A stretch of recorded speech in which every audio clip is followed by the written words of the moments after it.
En la noticia matutino con Carlos Ramos Padilla. Iniciamos tertulia. Maestro Gustavo, ¿qué tal, ¿cómo estás? Gustavo López, ¿cómo estás? ¿Qué tal, Carlos? ¿Cómo estás? Excelente día para ti y para todo el auditorio. Igualmente, Juan José García Ochoa. ¿Qué tal? Muy buenos días. Tema. Venga. Bueno, estábamos aquí Sí. comentando que ayer dio a conocer el INCO un estudio donde da algunos datos que nos parecen importantes y preocupantes. Por ejemplo, de que en el actual gobierno federal 7 de cada 10 contratos firmados con las 1000 principales proveedores del gobierno se asignaron mediante adjudicación directa. O sea, no hubo este proceso de licitación o de concurso y de competencia entre varias empresas, sino que se asignaron directamente. La ley permite, a veces en algunos casos excepcionales, que se puedan hacer adjudicaciones directas cuando, por ejemplo, se tiene una técnica o una patente o algún procedimiento único de esa empresa y es justo lo que el gobierno necesita y por lo tanto no tiene caso ponerlo a concurso puesto que hay un solo proveedor en el mercado, claramente. O en casos, otro tipo de excepciones, pero son excepciones, pero aquí ya se volvió la regla. Y esto lo cruza el INCO con otro dato que es la concentración del monto de lo que se contrata en unas cuantas empresas. O sea, en el sexenio anterior de Felipe Calderón, el 17% del monto de los contratos lo concentraban 100 empresas. Esas 100 empresas, o sea, las 100 empresas que más contratos tienen en este sexenio subió a 51%, es decir, la concentración en unos cuantos. Solamente en 100 empresas. Pues claro que por supuesto, seguramente muchos están involucrados en adjudicaciones directas, es decir, hay un proceso de concentración deliberada desde el gobierno, y que bueno, esto aparte de tener impactos fuertes en la competitividad, en la distribución, digamos, de las posibilidades de las compras o los contratos públicos para fortalecer la economía, en lugar de fortalecer la economía la concentra, pues seguramente tiene mucho que dar para investigaciones en materia de justamente por qué se deben esas adjudicaciones. Claro, que haya además un escándalo sobre la mesa, ¿no? O sea, la parte de lo que se estaba hablando con Rosario Robles, etcétera. Y hay que entender una cosa ahí, Juanjo, Miguel Ángel. Este tipo de adjudicaciones, de entrada, las adjudicaciones directas deberían ser la excepción, ¿no? Porque la regla debería ser que hubiera diferentes proveedores que compitieran a través de proyectos para después designar, ¿no? A partir bueno, evidentemente de las cuestiones técnicas que se requieran, pero también de una competitividad de precios. Lo que nos da a entender esta situación, en la cual a mí me parece grave en el sentido de la competitividad, porque los proveedores lo que nos está diciendo es que no se abrieron las posibilidades precisamente para poder presentar propuestas, sino que se hicieron evidentemente pues diciendo aquí hay cierta normativa y esto hay que tener mucho cuidado, ¿no? Con lo que vaya a resultar una vez de que pasen las elecciones y el gobierno que quede, porque sí hay elementos para sospechar de que muchas de estas adjudicaciones pues pudieran haber estado viciadas. ¿Cómo es como usualmente se da este tipo de mecanismo? Bueno, pues generalmente se tiene contemplado de que se va a hacer un determinado proyecto, sea una obra, sea un documento, porque a veces tiene que ver con metodologías, etcétera, proyectos de educación, muchos rubros, ¿no? Muchos. Pero lo que se hace para dar una adjudicación directa, básicamente es no avisar, o sea, no hacerlo público hasta el mero día, pero avisándole a un proveedor exactamente que es el único que cumple con la normatividad. O sea, es una cuestión bastante mañosa, porque tú pones criterios que son ficticios o que son acomodados, ahora sí como le dicen, hechos a la medida de una empresa que cumple con todos los requisitos que ellos van a publicar de un día para el otro. Entonces habrá que revisar por qué se dio ese aumento tan grande de una administración a otra, ¿no? A ver, vamos a ver qué resulta de esto, mi querido Juanjo. Sí, por eso, y eso, lo que era una regla, se convirtió ya en la norma. Una regla, son 7 de cada 10 contratos. es grave. Es que hay que recordar que antes de la clase política, un gobernador, un presidente municipal, el que fuera el presidente de la República, que fuera, contaba con partidas discrecionales, entonces hacía abuso de los recursos y a nadie le rendían cuentas, ¿no? Hay que entender esta parte. Se concluye ese capítulo de los recursos fáciles y comienza esta reingeniería, precisamente, de acercar empresas que son de sus amigos, son de su propiedad, prestan nombres, en fin, y hacen un negocio formidable. O sea, quieres como funcionario, quieres tener dinero, haz obra pública. Sí. Vas a tener enormes ganancias. Sí, mete amigos que sean fiduciarios, que presten nombres, ¿no? Prestar nombres y crean empresas fantasma. Lo pasa en todos los gobiernos. Sí, es correcto. O sea, no es privativo del gobierno federal, No, pasa ni desde del la gobierno presidencia de municipal México. más pequeñita. O sea, en otros estados también pasa. Otro comentario al respecto. Sí, otra vez, como los últimos años ha sido, Sí. es quien lo da a conocer es digamos, una organización privada, Sí, una claro. organización no gubernamental. Claro. Sí, pues Y son se- los afectados y- primarios. Sí. Sí, o sea, y no, nuevamente, quien está al cargo de hacer este tipo de controles, que es la Contraloría o la Auditoría Superior de la Federación. Es decir, nuevamente nos hace ver que, es decir, no opera ningún mecanismo de supervisión y de control de la corrupción o de eficiencia gubernamental incluso. O sea, es un gran pendiente que se tiene. Estas cifras, estos estudios deberían estarse haciendo desde el propio gobierno para poder hacer políticas que mitiguen esto o que lo abatan o que lo expliquen o que lo transparenten, pero nuevamente es desde fuera. Tal pareciera que es más fácil investigar las cosas desde fuera que pedir a instituciones que tienen miles de personas trabajando en auditorías, etcétera, que hagan su trabajo. A mí me tocó, cuando estuve en gobernación, en la parte de la implementación del sistema de justicia penal, que la cuestión era, teníamos de frente algo que no se conocía, que era el nuevo sistema. Entonces no se entendía, a ver, estaba ya la ley, ¿no? O estaba en proceso de hacerse un código a nivel nacional, pero no se conocía realmente el impacto que tenía eso en ya cómo operaba.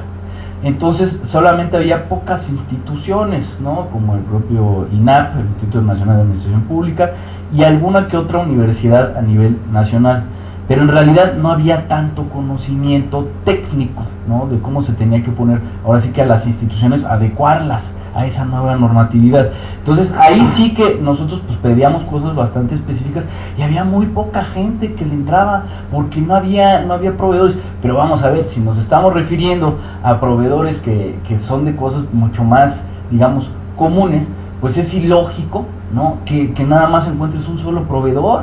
Entonces lo que te da a entender ahí con este aumento, pues a mí me hace mucho ruido, Juanjo, Miguel Ángel, porque la lógica tendría que decirte que incluso en cosas tan específicas como esas, pues ya hubiera más proveedores, ¿no? O sea, no suena lógico. Más competencia, más oferta. Exactamente, pues ya son temas que se van Pero conociendo. eso es parte del monopolio.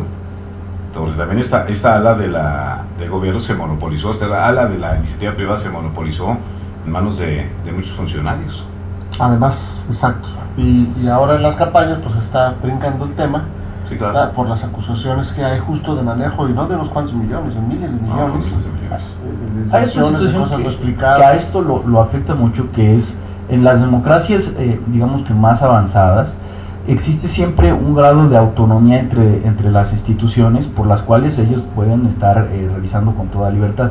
Y aquí sí hay un pequeño y ligero problema, que en los estados y los que coinciden con el nivel federal, pues básicamente no tienen una supervisión, porque las instituciones quedan al mando de las mismas personas. Ya lo veníamos comentando el otro día, Juanjo, fuera del aire, que no suena tan mal que en algún momento pudiéramos pasar a que las fiscalías fueran como en Estados Unidos electas, precisamente para darle autonomía a los órganos que se supone deben de estar buscando a posibles responsables, ¿no? Porque el hecho de que estén cambiando, sobre todo en los estados cada rato, al igual que a nivel federal, cada 6 años, esto nos va marcando que la pauta de cómo se rige la justicia y cómo se ejerce la labor de la persecución pues está viciada por los intereses del gobierno que esté al cargo. Y yo creo que eso es un gran debate que todavía en México no se ha explorado. Yo creo que es una de las partes de la agenda de la reforma del Estado que ha quedado muy pendiente. Ojalá que se puedan, ahora sí que en la ventana de oportunidad cuando llegue el nuevo gobierno, quién sabe quién vaya a quedar. Pues todavía, digo, ni tan nuevo, porque está pendiente laboralmente el fiscal anticorrupción. No, o sea, es un tema gran pendiente. Imagínense nada más cómo vamos a llegar a esta elección con ese vacío, ¿no? de autoridad en la cuestión de la revisión de la justicia. Oye, Gus, pero aunque lo tuviéramos en este momento, se habla no de una figura o una institución o un brazo de una institución que va a llegar a solucionar un problema que es de corte cultural, más complejo. Es mucho, muy profundo. Sí, claro. Estamos hablando de cuántos miles de millones de pesos movidos por una industria que difícilmente va a ser cortada, que parece que vivimos en un mundo de reglas no escritas donde la función pública sirve para hacerse multimillonario, donde la iniciativa privada ya entendió el juego. O sea, se trata de arrancar desde la raíz. No normalmente un fiscal, el fiscal es un tema de otra columna, se para de contar, sí, pero a tratar de arrancar desde raíz toda una serie de prácticas y mecanismos y engranajes, reitero, que no privan solamente en la Ciudad de México, en los poderes federales, no, en toda la República Mexicana. Es grave, sí, por supuesto, y además yo lo que vi con este reporte que salió publicado es de alguna forma un reclamo, ¿no? Es un reclamo de la iniciativa privada, porque evidentemente cuando tú no tienes oportunidad incluso de competir, pues te quedas fuera, ¿no? Y eso no es algo que favorezca ni al libre comercio, ni a la propia funcionalidad de las instituciones públicas, porque no estás dando opciones, ¿no? De contratar servicios a lo mejor que fueran más económicos o de mejor calidad. Simple y sencillamente pues se adjudica, punto. Te dejamos fuera y ya está. Sí. Esa es la cuestión más grave, ¿no? Juan José. Sí, no está lo suficientemente regulado. Luego está el otro problema también de que no existen tampoco todas las garantías de pago. Bueno, eso es otro tema, Sí. Entonces pasan los meses y no paga el gobierno. ¿No? O sea, también hay discrecionalidad, no solo en la contratación, sino a la hora de los pagos. O sea, a la hora de los pagos también hay más discrecional todavía. Sí. No, si eres cuate, tienes algún contacto, va fluyendo. Le entras con el famoso diezmo, Va fluyendo el dinero, pero si no, se va lento, no se paga, se te piden condiciones, se te pide que hagas más, te quedan ganas de no modifican volver a las jugar. proyectos, por supuesto. Incluso a mí me llevó a tocar ver cosas bastante lamentables y de verdad son normatividades obsoletas dentro del propio gobierno, que era tenía que haber una cierta rotación también de los proveedores. Y les repito, o sea, a veces uno se encuentra en la del otro lado, ¿no? Que dices, pues es que este proveedor lo está haciendo bien, conoce la materia de lo que está hablando, y precisamente para evitar, ¿no?, que hubiera esta cuestión de que saliera a la luz pública, de que eran los mismos proveedores, nos obligaban a que tuviéramos que poner a proveedores de bajo perfil o de mala calidad para lo que se estaba haciendo, precisamente porque no querían que se viera como que uno y otra vez estaba haciendo la misma labor, porque el problema es que como queda todo dentro de la institución, no hay publicidad. Entonces no justifican lo que se está buscando con la misma contratación de los proyectos. Entonces obviamente cuando tú lo vuelves todo opaco, oscuro, adentro y no lo expones, pues con mayor razón la gente está buscando con una lupa a ver dónde hay repetición de ciertos individuos y todo. Pero entonces, ¿eso qué te da a entender? O sea, hay que decirle a la ciudadanía, y yo creo que esa es la gran flojera o la gran falla de las propias instituciones, que es el no justificar, no ser transparentes, no comunicar y pensar que solamente se puede operar a través de la ejecución directa. O de redes de amigos o redes informales. Sí, por supuesto. Es como se resuelven ahí las cosas, ¿no? Bueno, yo hago votos porque muy pronto se pueda estar este proceso de integración del Sistema Nacional Anticorrupción.